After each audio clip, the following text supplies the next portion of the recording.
Lionel মেসির গোল ও অ্যাসিস্টে 3-0 ব্যবধানে এগিয়ে থেকেও শেষ পর্যন্ত সেটি ধরে রাখতে পারল না ইন্টার মায়ামি। দুর্দান্ত এক প্রত্যাবর্তনের গল্প লিখে ম্যাচটি 4-3 ব্যবধানে জিতে নিয়েছে অরল্যান্ডো সিটি। হ্যাটট্রিক করে অরল্যান্ডোর জয়ের নায়ক বনে গেছেন মেসিরই স্বদেশী Argentine midfielder Martin Ojeda. Major League সকারে রোববার ঘরের মাঠে ম্যাচের শুরু থেকেই প্রতিপক্ষকে চেপে ধরে ইন্টার মায়ামি।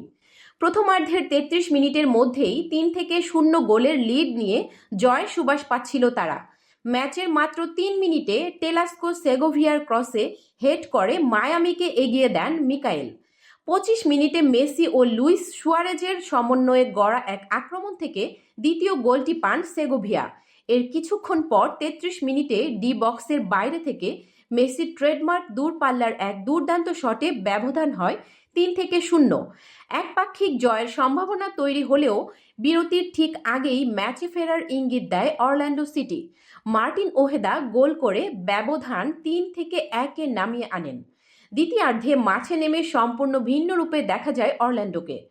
রক্ষণভাগের ব্যর্থতায় খেই হারিয়ে ফেলে মায়ামি। সেই সুযোগে ওহেদা আরও 2টি গোল করে নিজের হ্যাটট্রিক পূর্ণ করার পাশাপাশি ম্যাচ 3-3 সমতায় ফেরান। ম্যাচ যখন ড্রয়ের দিকে এগোচ্ছিল ঠিক তখনই টাইরিস স্পাইসারের গোলে 4-3 ব্যবধানের জয় নিশ্চিত করে অরল্যান্ডো সিটি।